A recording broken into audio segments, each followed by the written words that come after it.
Good evening, everybody. My name is E.R. Anderson. I'm the Executive Director of Charis Circle. Charis Circle is a nonprofit programming arm of Charis Books, and Charis Books is the South's oldest independent feminist bookstore. We are really excited to be with all of you tonight to celebrate Shattered Midnight, the newest book in the Mirror series. It's the second novel in this innovative four-part fairy tale series written by Julie C. Dow, Dhonielle Clayton, J.C. Cervantes, and L.L. McKinney, following one family over several generations and the curse that plagues it. Now, if you've already gotten your book, you know that this is we're in mid stride here. So we've already promised to not get mad at Dhonielle for what she cannot control, that this story is not finished with the second book. You got 2 more to go. But we're delighted to have all of you, including I see Julie in the house, so that's awesome. And I want to introduce our 2 conversation partners tonight. I'll start with Zoraida Córdova first. Zoraida is the acclaimed author of more than a dozen novels and short stories, including the Brooklyn Brewhouse series, Star Wars, Galaxy's Edge, A Crash of Fate, and The Inheritance of. I am so sorry that I am. Didn't prep this. Could you pronounce that? I knew you were gonna get caught, ER. I knew you were gonna get caught. I don't want to act a fool, so let me. No, it's right. Orchidia Divina. Thank you. In addition to writing novels, she serves on the board of We Need Diverse Books and is the co-editor of the best-selling anthology Vampires Never Get Old, as well as the co-host of the writing podcast Deadline City. She writes romance novels as Zoe Castile. Zoraida was born in Ecuador and calls New York City home. When she's not working, she's roaming the world in search of magical stories. And she will be next at Charis in less than a month on February 16th, celebrating her brand new anthology. So we are very, very excited about that. And she is here with her friend, Dhonielle Clayton, who is the author of The Hour. Dhonielle is a New York Times bestselling author of the Bells series, the co-author of Tiny Pretty Things duology, which debuts as a Netflix original series soon, and the author of the forthcoming middle grade fantasy series, The Marvelers. She hails from the Washington, D.C. suburbs on the Maryland side. She taught secondary school for several years and is a former elementary and middle school librarian. She is COO of the nonprofit We Need Diverse Books and co-founder of Cake Literary, a creative kitchen whipping up decadent and decidedly diverse literary confections for middle grade, young adult, and women's fiction readers. She's an avid traveler and always on the hunt for magic and mischief. So we think that probably y'all are on the hunt for some magic and mischief tonight. So I see y'all are already jumping stuff off. Marco Shiro already jumping stuff off in the chat. We love it. We love to see it. Please feel free to ask questions either in the chat or in the ask a question area. I'll be sure to move them over if you ask them in the chat. And we're just glad that y'all are here tonight. So welcome. Congratulations, Dhonielle, on yet another successful book. And glad that COVID, even though it delayed it, did not take it down. So we're just happy it's in our hands tonight. And welcome. I appreciate you. Thank you so much. Oh, Hi. boy. Hi. Hello. I haven't talked to you in 2 days. I know. I lost my voice yesterday, and then I've been saving my voice for you for tonight. I would just like to tell everybody Dhonielle had a 40 call day with radios and stuff. And she said to me, she says, I haven't talked this much since before the pandemic. And I'm like, literally, you talk more now than in the pandemic. I do not. How dare you drag me? I do not talk that sustained amount of hours. I'm not even up at 8 a.m. So hello. I don't even wake up at 8. So that is a lie. I only talk from 10:30 a.m. when you call me to maybe 10 or 11. Maybe. But yeah. So anyway, you've had a very big year the last few years. And so yesterday was a culmination of Shattered Midnight. And so it is the second book in a series. So I feel like we should introduce a little bit about book 1 and then a little bit about book 2. Sure. So The Mirror is a collection of novels or a series that starts with the wonderful Julie C. Dow's book, Broken Wish, where we meet a family and a witch, and they have an agreement between them. a bargain, and it is broken. And so some really interesting things happen. You can see some Easter eggs on the cover. You've got to read this book, because once that broken promise happens, it sets off a fairy tale curse which plagues generations of family. And so once we go from 1865 Hanau, Germany, where the Brothers Grimm were, so you get sort of all the fairy tale vibes, we go to the granddaughter of one of the characters that you meet in this book. And now we're in the 1920s and we're in America. So we have left Germany and we've come to the New World, and now we're with this family. And now we get to see sort of how the curse manifests and metastasizes through time. And so we meet a girl named Zora, and Zora has a big secret. And she has left Harlem, New York, where she's born and raised, and she's been sent down to New Orleans to live with her aunt and her cousins because of a magical incident that has happened in New York. And she's trying to find her way in the Big Easy, and also disappear and hide for a very particular reason. And then you've got mischief, you've got music, you've got good food, you've got bootlegging, and you've got a forbidden, impossible love story. Was that good enough?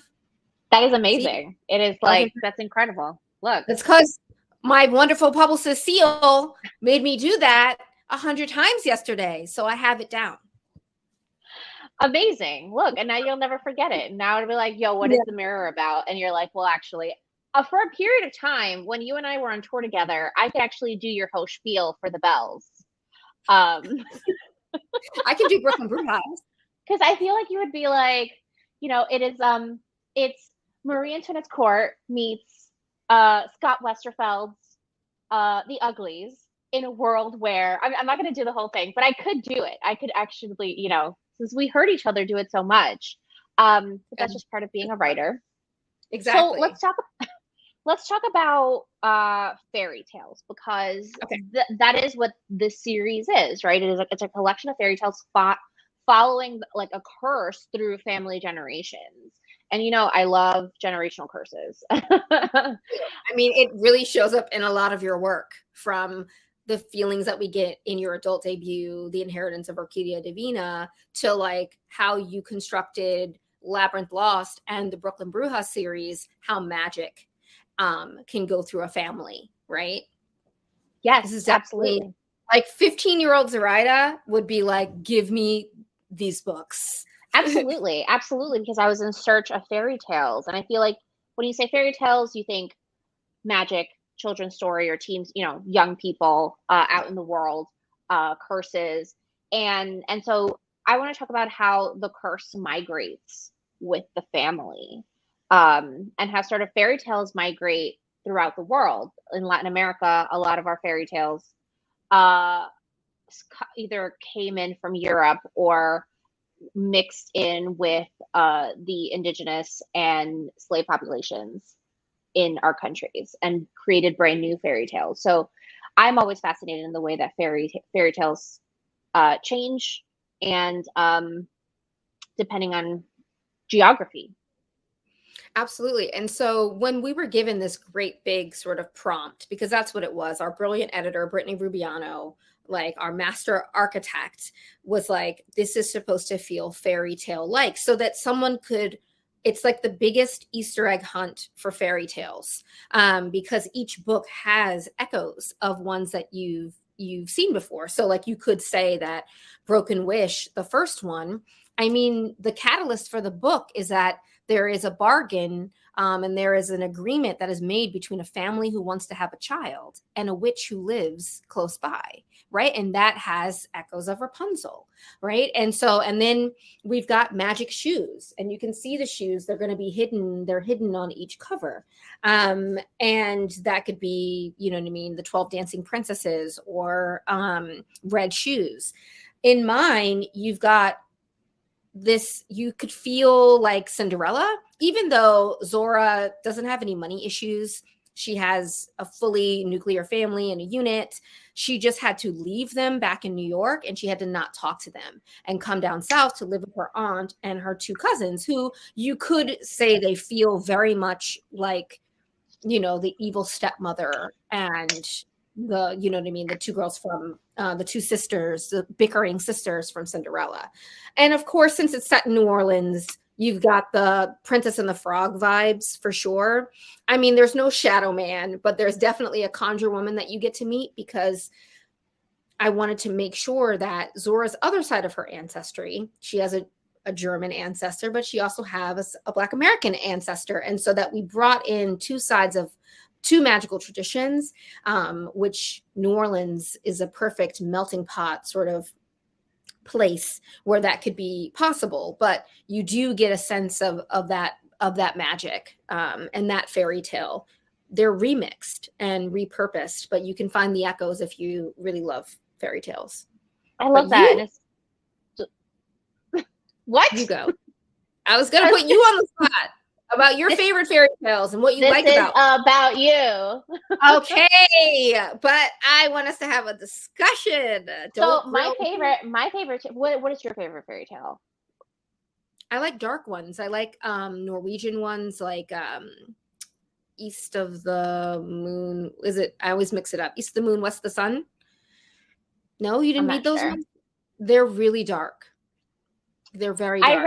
I read a lot of the Grimms, because even in Ecuador, I used to have this book, this like encyclopedia of fairy tales, and it was all in Spanish, but they were all it would tell you like fairy tales around the world. And so it was one of my favorite books when I was a kid. And I don't have it anymore, but I did see, you know, like a lot of them were fables too. My favorite fairy tale is The Little Mermaid, obviously. Obviously, clearly. I knew you were going to say that. Hans Christian Andersen, Copenhagen. I went to, there's a beautiful Little Mermaid like statue in Denmark, and it's extraordinary. So one day you must One day I will make the pilgrimage over there. But you have to see your people. Your mer people. My fish people. Fish people. We've been separated for too long. I know. And so the thing that draws me to fairy tales is the whimsy, the touch of darkness, but I'm partial to the Disneyification of fairy tales, because I need the happily ever after. You just crash for those princes. You just want to know that, like, they're going to be taken care of. Tell me I'm wrong. You like the sad. Excuse me? I didn't hear you. Yes, you did. Yes, you did. No, you like all the sappy. Oh, sappy. I thought you said zapata, and I was like, wait, what are you trying to say? Sometimes Dhonielle speaks to me in Spanish. Okay. Hola, ¿cómo estás? I can speak Spanish too. But no, I do think that you like the sappy, super romantic, happily ever after. And I'm like, give me Bluebeard. Give me darkness. Like, I'm attracted to the darkness in fairy tales. The fact that they have a primal texture to them, that they were supposed to be warnings, that they were imparting knowledge about what to be afraid of in the world. I'm attracted to the darkness. You're attracted to the light. That's why our podcast works. Yeah, we are a dyad in the force. You don't know what that means, but if there are I know what a dyad is. Star Wars fans. I know what this is. Oh my God. I hate you. Just never asked you to do this. It appeared on my calendar. It appeared on my calendar, and I was like, all right. I don't think I asked you. I think I just told Seal that we were doing an event together.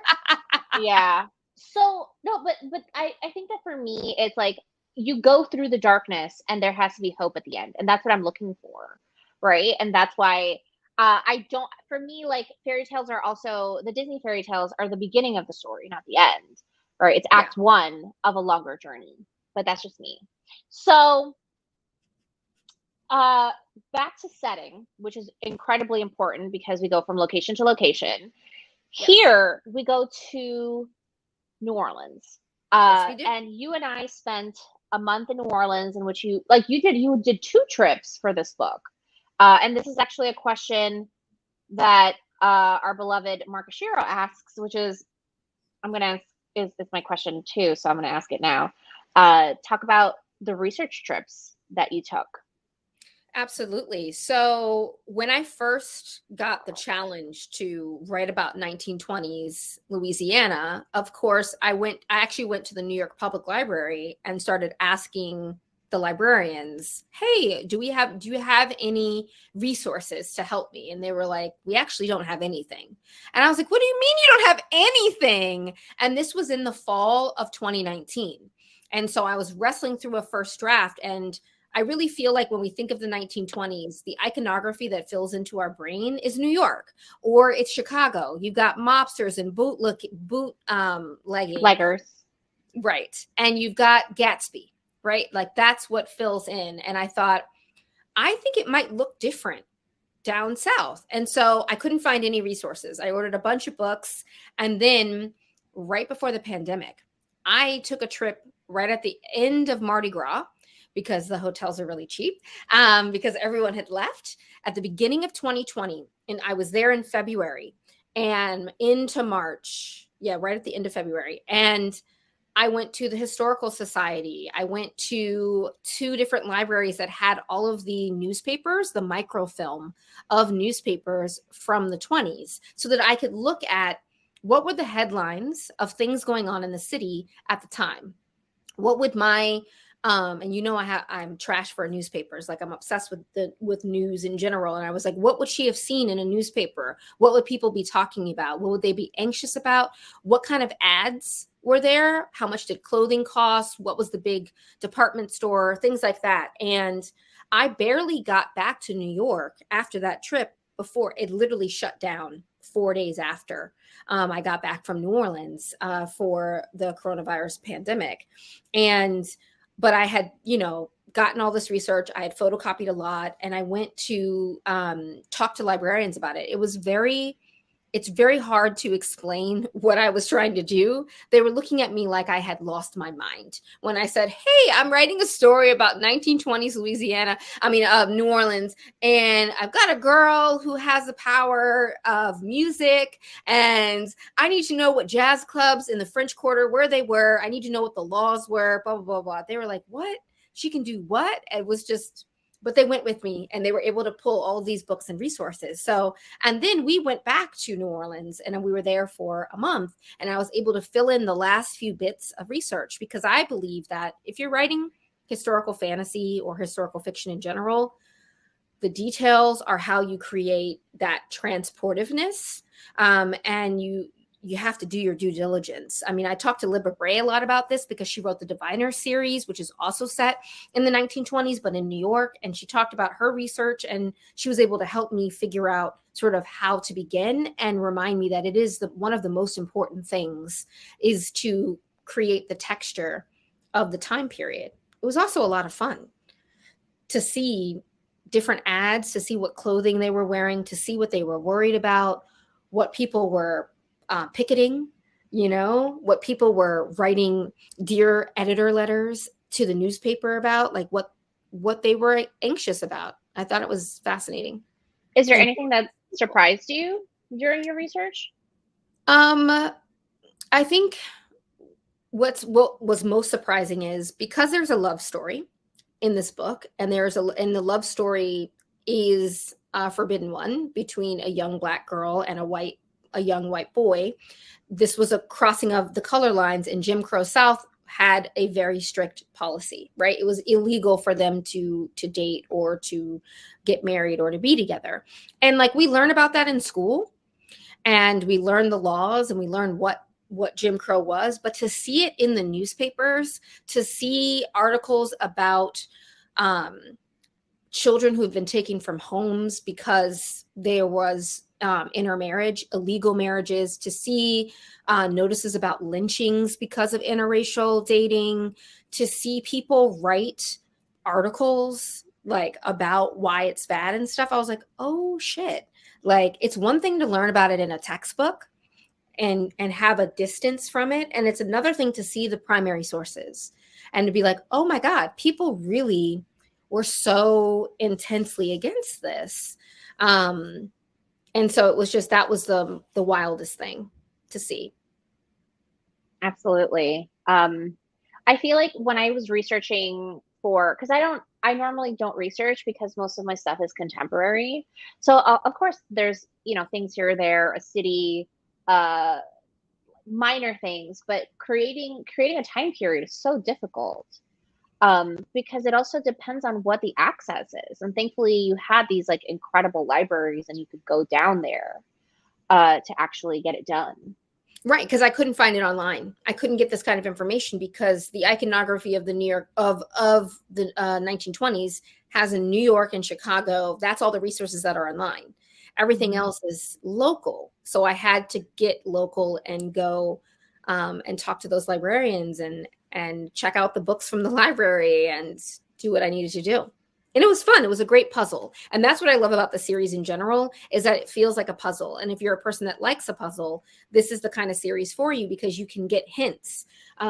Julie's book sets up lots of different Easter eggs that turn into different things in my book. And a lot of this stuff is, we talked it through and used the history itself to bring it alive. So you are not new to collaborating with people, but now you're collaborating with, you have an entire group, right? This is your cohort of fairy tale wenches. Yeah. Yes. Our squad. So, yeah. How is that, like, crossing, pollinating stories, making sure that there's continuity? You and I work together, obviously, for Deadline City. But it's different, right? Because we're just gabbing. Yeah. I love to collaborate. I mean, it's the best part of the business because writing is a very solitary, like lonely endeavor. And so what's so great about getting to collaborate with Julie, Jen, and Elle is that they're brilliant and they do things differently in their work than I do. And I learned so much. So I felt like I was sort of in like a TV writer's room where we're breaking story. We each got an outline and then we each sort of edited that outline and talked to each other because our books have these interconnected bits. And I needed to make sure that I was setting up Jen. And then I needed to make sure that I was pulling through the threads that Julie has in her book. So we had a lot of story conversations. And then we have a thriving group chat. And what was so great too is that when I got into a wall, like when I ran straight into a wall or I couldn't figure out something in the magic system, I could just text. And I had 3 brilliant brains to help me get it to where it needed to be so that it worked for Jen and Elle, but also played off of Julie's. And so I felt like, wow, this was actually quite an easy way to write a book because I wasn't alone in it. So it was fun. It's amazing.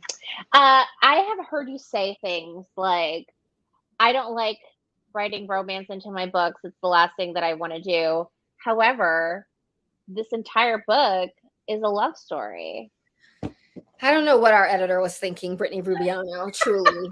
It's like, this is going to be the romance. This is the swoon, like blah, blah, blah. And I remember turning in my first draft to her and I said, all of the holes that are left in the draft are where the romance parts go. And I left little paragraphs. I said, I will put that in on the next on the revision because all of the magical set pieces were there, all of the family drama, all of the friendship drama, all of the there's also, you get to learn about these crews or secret societies that exist in New Orleans and in Louisiana. All that stuff was my jam. I was like, yes. And then I had to put this damn love story in. And I have to do it because when you meet Zora, and then when you meet her love interest, it is you get 2 families that you meet in this book, and then you get to meet some of the descendants of those families, and it brings them back together. And so I had to do it. Like, there was no convincing Brittany to take the love story out because we needed it in my book for Jen's book as well. because we need descendants.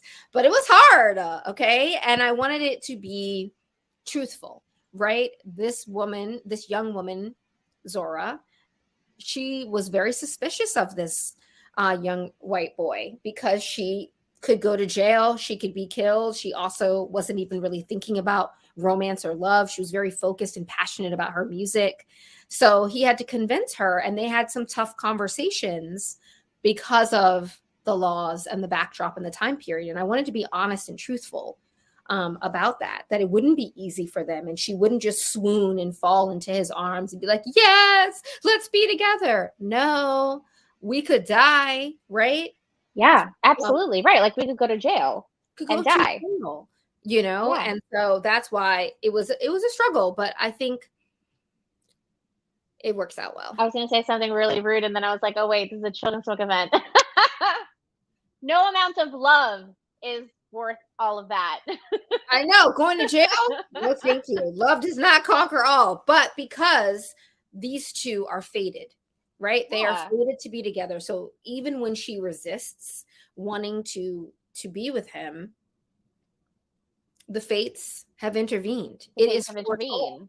Because it is the thing that the thing about the romance that gave you pause was the situational romance, not the romance in general. Because you are like, I'm gonna use Mark's question here, which is, why are you like this?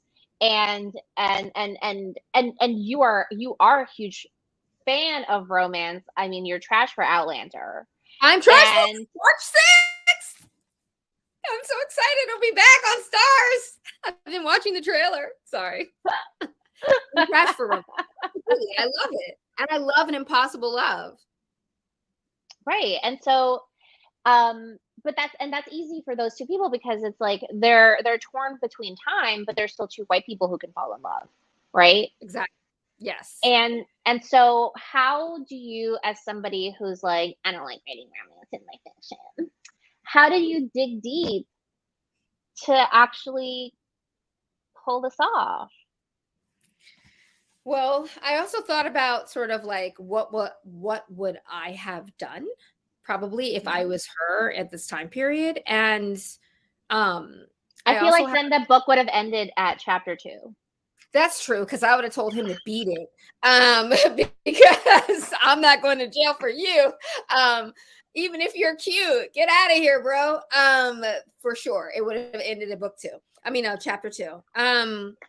But I think of like, I have a lot of family connection to what I wrote. So my grandfather was born in 1931, and my great grandmother was a Black woman who had 3 children with a white man, and her children were taken out of her home because her husband was white and the marriage was deemed illegal, and they were put in the Clayton household, which was a nearby Black family, and they were forcibly adopted. And I thought about that a lot as I was writing this. And I remember my great grandmother lived till she was like 111, and she lived with us. And I remember asking her, I'm like, how did you, and this is in Mississippi, how did you marry that white man?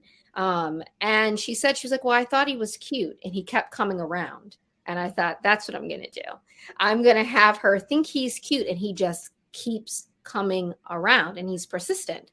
And because he had to prove to her that he actually loved her, because there's a whole bunch of propaganda and BS around race relations at the time. It was all in the newspapers. It's on the radio. It's poison. And so I felt like Zora, like my grandmother, would have had to be convinced to risk her life and her body and everything, her safety, to be in love with this man, and it be because of its political consequences. And like, I'm like, oh, love conquers all. I don't believe that. So I do believe that there are real consequences and real harm that can happen. But what I did was I just channeled my grandmother and thought about like, what kinds of questions did she have for her husband, and how did she allow her walls to come down that were put up by society, and just channeled that. And they were fated to be. So I had to make it work for the story, for the architect. And it was a fun challenge to figure out, like, how could I get her to entertain this guy? So I had to make him very charming and funny and irreverent, and just kept pushing. And it's probably a thinly veiled autobiography. That's the type of partner I need. Someone who just keeps coming around. That's like, won't let me go into my little, you know what I mean, clamshell and like hide. They're like, hello, what are you doing? Do you want to come out and play? Like constantly. And that's why I did that. I was like, I'm just going to make her like me. So I love that. You love writing romance. You write tons of romance. You have a pen name under which you write romance. Why do you like to write romance so much? I guess I think that I've read recently, I was reading Nora Ephron, like a book about Nora Ephron, and who are, you know, Sleepless in Seattle, You've Got Mail, and a bunch of other movies. And in it, somebody said that she couldn't have possibly have done Sleepless in Seattle because she's too much of a cynic. And she said sometimes the most cynical people are the most romantic people. And I feel I think that when I read that sentence, I was like, that is me, because in some ways I'm very cynical about romance. But maybe that is why I'm trying to write something that is like the archetype of like an ideal situation, and you can control what people do. And so I think that my favorite kinds of movies are comedies, action movies, and romance movies. And if I could combine something with all three of those things, I would watch that movie all the time, right? Like, it would be perfect. And so I think that there's something I'm trying to answer. And like the question that maybe I'm trying to answer is what actually makes love last? Having seen so many disastrous pairings, and in fairy tales, you only get the first act, right? And so what happens after Cinderella gets her prince and Ariel is like, I'm a human for real now. Let's talk about the changes that my body has gone through. And you want to talk about anatomy this evening too, since you brought up mermaids? No, I'm all right. Okay. And Belle has to be like, oh, well, I actually liked him as furry. And now he's human. I didn't call him a furry. I didn't call him a furry. He is furry. Like, he has hair on his body. Mark, okay? Help! I love that you're calling for Mark to help you. No one's helping you. Okay. No one's saving me. Mark, save me. Continue. Right. And so, like, for me, it's like that's act one. That is act one. And so I'm in search of like maybe this is a question that actually can't be answered, right? Like, because who knows? And yeah, and that's why I write romance. And like one of my big challenges for myself as an author was to run straight into things that I don't like to do. And so writing and challenging myself to write romance and write it more and more, I think keeps sharpening sort of my creative muscle. I think it's an important endeavor. I think that it is something that is of value. I actually loved writing the love story once I got down to it. I avoided it because I'm an avoider, and I wait until I have to feel the pain of the pain cave when you're in that last edit to like make it work. But I think that it stretched me, and it stretched me in a good way, to where I'm very invested in writing more love stories to see if I can get better at it, because I do find them incredibly satisfying. And I think we're all looking for a big love story, and, you know, so yeah, I'm no longer averse. A hater. I'm a hater. I'm definitely a hater, but I'm excited. Yeah. I also I know that her name is Zora, but every time you say it, I feel like you're about to say my name. Zoraida. And that's not her real name, just so you know, because something happened in New York and she had to go down south under an alias. So.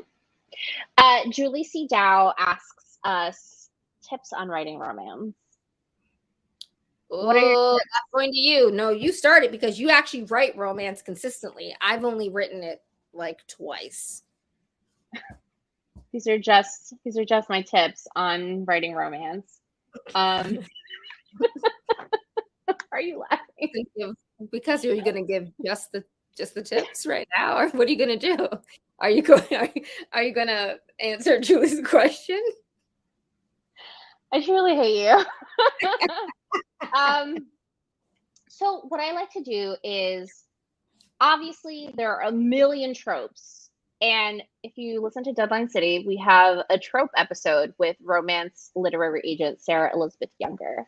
And she sort of runs us through what tropes there are, what tropes exist. And so sometimes it's easy to, it's like easy and fun to do opposites, right? Grumpy sunshine, hate to love. But sometimes I like to look at the pairings of these people. And usually when I have like right now I'm writing a guy who's like all sunshine, and so is the girl. But the thing that I have to keep asking with every single scene and every single chapter is, why can't they be together at this moment? What is the thing keeping them apart in this very moment? Otherwise, chapter 6, chapter 10, it's done. We like each other, right? Right. And so I feel like a lot of the romance journeys are backing your characters into a corner where they have to peel away some of the baggage that they've come with in order to form, like, in a fantasy novel, it would be like you've mastered all your powers and you're going to use all of this to like save the day at the end. Right. But to kill the monster. But in a romance, you've learned how to communicate and you've learned how to express your feelings, and like you went through therapy and now you're ready to combine the things that you've learned along the way and figure out how to make this work, how to make love stay, how to make love work. I just got a text message that says that we are hilarious.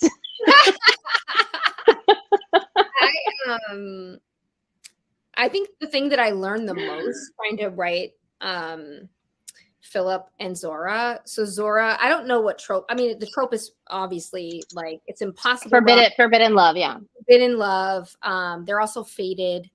If you read the brilliant Julie Fidal's book, there is a mirror that shows glimpses of things, and you might get a taste of what is to come in my book once you've seen that in her book. I think what I learned was that I had to write out, what is it that my love interest wants, and what are they afraid of? So even though this book is in Zora's point of view, I needed to know what Philip was afraid of and what he was worried about, because it influenced the way that he behaved and what he would say to her. And then that way I could play off of those things. Because when I wrote the first 2 drafts, frankly, he was really flat because I didn't know. I was like, oh, I'm just trying to make it so that they fall in love. And it's like, wait, but what does he actually want here? Right? What is his past? And how does he feel about love? What was his relationship before her? Does he have a bruised heart? Is he one of those people that is just like lovesick and loves to fall in love? Zora is afraid, and she's afraid because she has a secret and she doesn't know if she still deserves love based on the things that she's done in the past and this secret. So she's blocking everybody out. She's like, no, leave me alone. Don't talk to me. I'm like all about jazz and all about my passion. So I had to really work on my love interest. That's where I had to sort of start. This book was actually supposed to be dual point of view. It was supposed to be the 2 points of view. And I was like, I'm glad. No. I love you. And I think that you are an incredible, I mean, like just like the first page of this book is fucking beautiful. Right. But you writing from a guy's point of view, I'm sorry. I can't do it. And I know it's terrible. Literally anytime I'm writing a male hero, you're like, why? I literally do. Okay, let's talk about that. Look, the only male that I've written is in a short story that's in a Universe of Wishes, that collection. And it's it goes back and forth between two characters, Grace and Marcus. And that was my only attempt to ever write a boy. And I had to send it to 2 other men to be like, is this correct? Lamar Giles and Jason Reynolds. And I said, and they were like, yes, but tweak these 2 things. He wouldn't say this and this. And I was like, see, that's why I don't need to be writing them. I don't know how to do it well. I have to work on it because I'm going to have to write a male point of view in the adult book I'm working on because you and Sarah Younger bullied me and it's important. So it's going to be a struggle. I can't imagine, but also I thought it was going to be difficult for me to write a young white man in the 1920s, in the late 1920s. It's beyond my range, honey. I don't have the range. I probably could do it but I just don't want to. Yeah. So, yeah. And you should, and we all know by now, nobody tells you what to do. So my mama tells me what to do. Your mom tells you what to do, and that is it. I mean, I feel like I quite enjoy writing from a guy's point of view in my romances, because I always do, not always. In my most recent series, my Zoe Castile series, I do dual POV. Are they the most accurate men? Maybe. I mean, I feel like I write sensitivity reads about from men. Yes. No.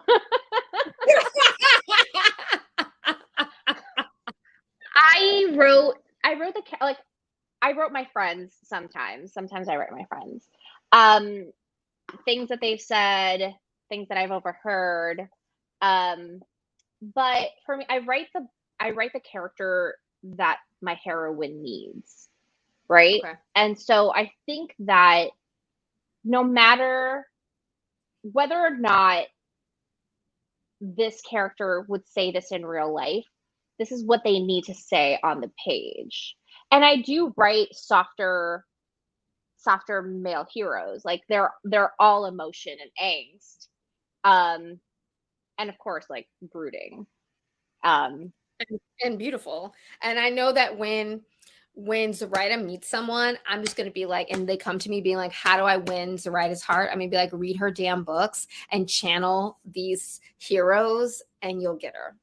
I actually told Dhonielle that if I ever get married, I'm just going to show up with my husband and nobody will ever know. And you're not going to do that to me. That's what I'm going to do because all of my friends and family are too nosy. So congratulations. Rude. I would never do that to you. But yes. Well, it feels like the same thing happened in Shattered Midnight because Philip and Zora have to sneak around. They have to have secret meetings. They have, a secret wedding. And they have to do that because of they're facing Jim Crow laws. And her family obviously doesn't want her to be with anyone that they're not arranging. And so her aunt is very much in the debutante society. And you get to see the sort of the Black aristocracy of New Orleans at the time. And she has someone picked out for Zora to marry. And Zora tries, she tries to be courted. And so, but it's not fate. Fate won't allow it. Fate intercedes. But I'm just saying, you don't want anyone to know about your wedding when you're not facing the strict laws and rules that my character was facing. So I just feel like that's ridiculous. I'm just facing the strict, not strict, the nosy Ecuadorian family that I have. But let's talk about magic. You and I are world builders. We painstakingly create worlds, fantasy worlds, contemporary fantasy worlds. we look at the meta narrative, the, you know, macrocosm, microcosm of story, where magic comes from. You and I are obsessed with the idea of, but what is the origin of magic in this specific world? And, you know, for some people it's easy, you know, it's easier to just say like magic exists and then these people harness it, right? But you and I like pain, so we don't do that. We do. And we also, this is what we do on our podcast. We are magic snobs. And I would say that we're looking for magic cohesion. I'm looking for Magic Mike. I'm sorry, it was right there. It was right there. It was right there. And I walked right into it. I did. I walked it into it. It's fine. It's fine. It's fine. But magic, back to magic, no Mike, but just magic. Julie's magic book. Miguel. I'm sorry. I'm done. Oh my God. Didn't you say Magic Mike was the best fairy tale ever told? It is. It is. My novel Stripped, it is a retelling of the greatest fairy tale ever told, Magic Mike XXL. Okay. Anyways, the magic wielders in this book, the magic is set up in Broken Wish. We've got a young girl, Elva, who is going and having meetings with Matilda, who is a witch, who is wonderful. She's very guarded. She's my favorite character because she has been hurt. And so I think that when people are wounded and when women have been cast out of society, they develop sort of like a dragon hide. They're tough. And I love that about Matilda. And Julie has made such a beautiful, wonderful character. And she sets up the rules of magic wielders, right? And that each person has a specific kind of thing, a gift that they're good at that sort of bubbles up if they're a magic wielder. And there's a lot of different rules that Julie sets up. And so when you get to Shattered Midnight and you meet the grandchild of this witch, Matilda, Matilda came to the United States and she married a Black American man, and they lived in Harlem. And because of Matilda's power with potions and medicinals and herbs and such, and her magic, they have a pharmacy. And that is related to her magic. But Zora was born with magic around music.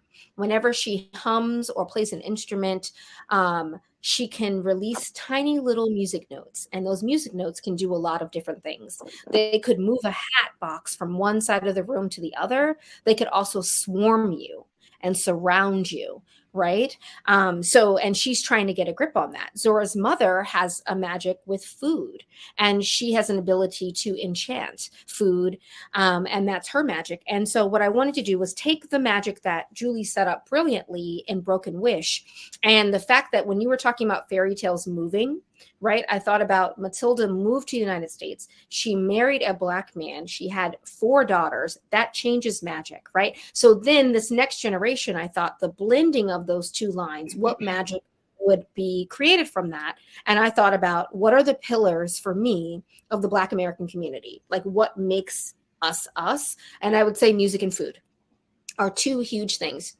Say the same for the Latinos, right? Like it's music and food. And I thought, okay. I was going to sing, we don't talk about Bruno.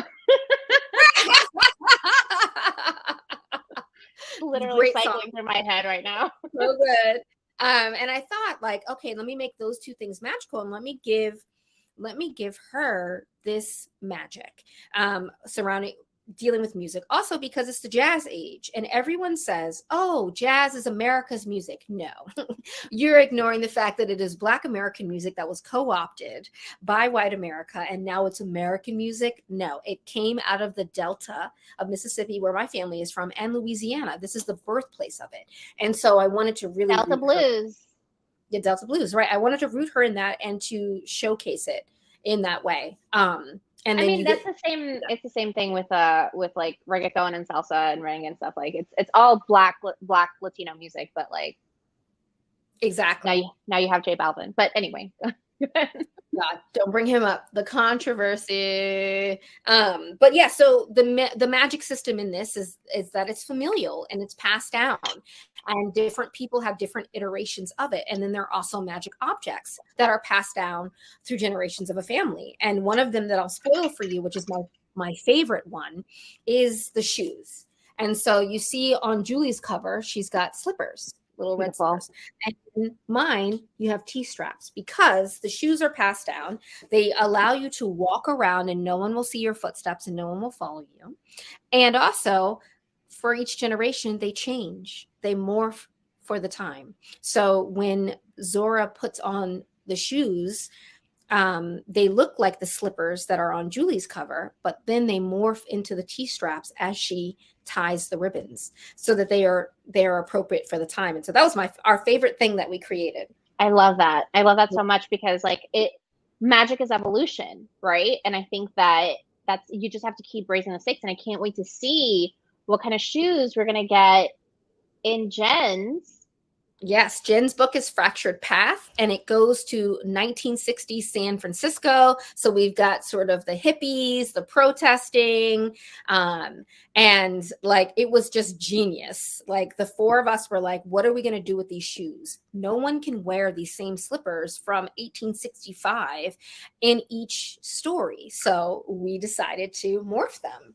And this is what is a benefit of working with other people, because you get all of their brains to come up with this cool stuff. And Julie and Jen and Elle are brilliant. So it was great to world build with them. I feel like, do we have 5 minutes left? Is that right? We do. We talked. Okay. My God. I have a question here from Julie. Okay. Natalie asks, why is Mark like this? You know, we'll never know. We'll never know. We'll never know. Dhonielle, what music did you listen to, if any, to inspire Zora and her music? Because, you know, her magic is the when she sings, like that transforms into different kinds of things, moving objects, or you know, she uses her magic as her voice as her magic, which feels like Little Mermaid vibes too. But yes. Mm-hmm.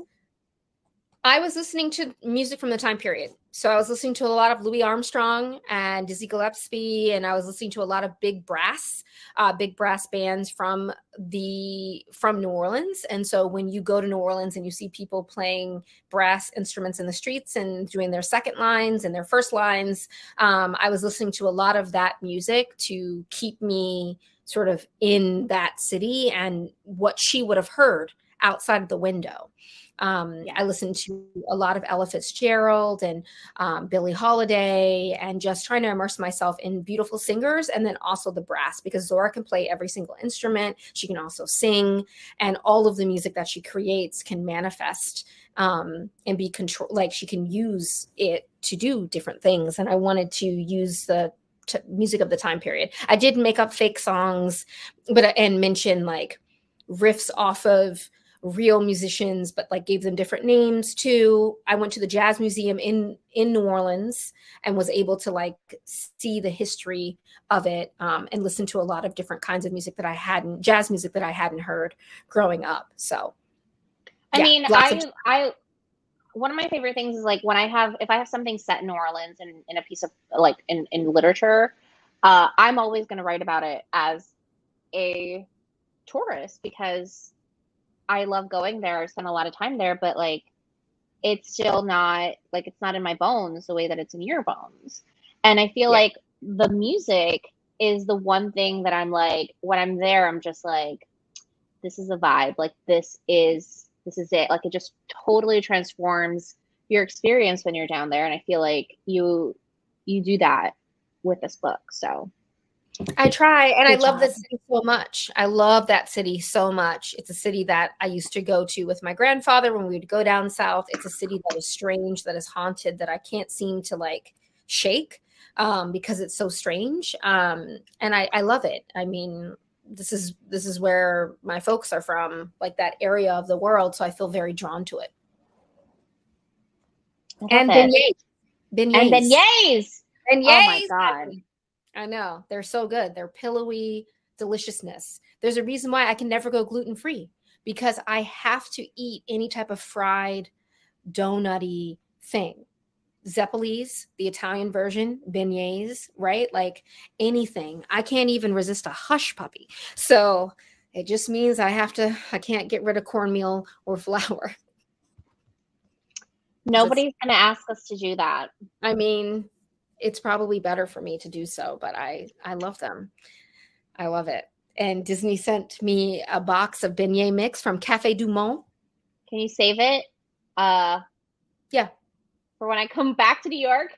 You just want me to be your beignet maker. But yeah, I'll make it so that you can help me eat that entire box, because you can't just make a mix and make one. So. Exactly. Look, it's important. Yeah, beignet party. But oh my God. So we've talked so much. I don't know if anybody has any one last question that they want to ask. If not, well, you can answer the question, why are you like this? Oh, why am I like this? I don't know. It's just a blessing, I guess. Is it a blessing? Yes, it is a blessing. Zoraida Córdova is down for whatever, which is so great. I can call her and be like, should I do this? Oh, okay. Like, yes, let's do that. Or like, we can go down every rabbit hole. Like, I can be like, I want to do this magical thing, or I want to do this. And you're like, yeah. Or you're like, hey, let's go to Amsterdam for New Year's. I'm like, all right. She's easy to convince to get into shenanigans. I go where I want to go. Let's be clear. Yeah, but you're down for the adventure and the shenanigans, and so yes. Why are you like this? Because my mother and my father tortured me. I was spoiled. I'm a spoiled brat and a bookworm and stubborn. So and I like great. All right. So then, last question: what do you have coming up next? Okay, and then you have to answer it too. And then I also wanted you to shout out one book that you're reading, because I have one to shout out. So, what's next for me? I have a book that comes out. What is happening? My leg fell asleep. Okay. I have a book that's coming out on March 1st called The Rumor Game, and it follows 3 girls and the destructive path of a rumor. And I also have The Book of My Heart, my middle grade debut that's coming out. Julie C. Dow also has a middle grade debut coming out, just to plug hers as well. It's called The Marvelers, and it is my answer to magic school. The sky doors open on May 3rd, and it is a book about a young girl going to magic school in the sky, where all of the kids around the world come to practice their marvels. And yes, Julie C. Dow bullied me on camera yesterday for an e-galley. So I had to. Today Wednesday? Yeah. Wednesday. Great. Look, The Marvelers is beautiful. It's so much fun. I read it. I love it. I love everything you did. I was there for every moment, every question, every rewrite. I rewrote the book 8 times, and Zoraida had to suffer, because I'd be like, but what about this? But what about this? I need to redo my plot. Can you look at my plot map? Can we talk about the hero's journey? Did I do this right? Is this correct? Blah, blah, blah. She was so tired of this. No. Between you and Jason, I did this too. I was struggling. It was middle grade, my first middle grade. You already had your first middle grade. I was nervous. And I have 2 books coming out this year. Reclaim the Stars, which is an anthology. Oh my God. I forgot. Reclaim the Stars is an anthology of Latinx science fiction and fantasy from authors in the diaspora. It is fabulous. I am so proud of all of these authors. 17 stories. They're all beautiful. And we're going to do an event right here on this channel. And on February 16th, Mark, I got to talk to you right after this. And my debut, not my debut. Oh my God. My next middle grade novel, Valentina Salazar, is not a monster hunter. It is my love letter to supernatural, except instead of boys traveling around the country in a car killing monsters, it's a family of young kids who are saving monsters and protecting monsters, and they're on the hunt for this like really rare egg, but they're racing against time and these evil hunter societies. So I created a lot of magical creatures and a magical realm inspired by Ecuador, and I love it. It's a fun book. It's so much fun. It has such a great cover. So if you haven't seen the cover, check it out. It's like amazing. Also, our beloved Natalie C. Parker has a middle grade. This is the year of middle grade for our friends coming out, called The Devouring Wolf, and it's a little wolf pack. And me and you make appearances as part of the wolf pack. So I'm very excited. All the middle grade this year. I'm so happy. Are you reading anything? I just finished reading this Nora Ephron book, and it's called I'll Have What She's Having. I really love it. It's really technical though, so unless you want like a bunch of information on how these movies got made. And the next one that I just got in the mail from Book of the Month Club is How to Marry Keanu Reeves in 90 Days by K.M. Jackson. And it's a rom-com. It's hilarious. So. And I just got this in the mail. Oh my God, The Caribbean Heiress in Paris by Yes! More romance. This book is so good. It's so good. I already started it and I love it and I love her. And you see, I'm reading more romance. I'm taking it seriously. I am invested in the romance. Okay. Put this on your read lists. It's so good. A Caribbean Heiress in Paris. Gorgeous. Get swoony, get romantic. Thanks for hosting me. Thank you so much, ER. I don't know if you want to come back on here. I know.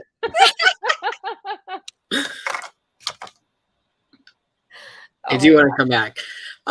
Thank you so much, both of you. This was super fun and so many good craft tips as well. So I hope for all the writers out there who are not yet part of the middle grade crew that they will get some tips and soon will be. So folks watching at home, please click this teal button at the bottom center of your screen to buy Shattered Midnight directly from Charis. It really does help us when you buy the event books directly from us. You can also pre-order other books. You can buy How to Marry Keanu in the chat, and also the Caribbean Heiress book. I will drop that. You can buy the first book in the Mirror series by Julie C. Dow. So many great things. Marco Shiro's books. So many wonderful writers who are in this room. We carry all of your books. We are really grateful for all of your stories. And come back and join us on February 16th for a celebration of Zoraida's book. Until then, I hope everybody stays safe and well and as healthy as possible in these wild days. Thanks so much, ER. Thank you so much for having us. Thank you. Thank you. Take care. Bye, everyone. Bye, everybody.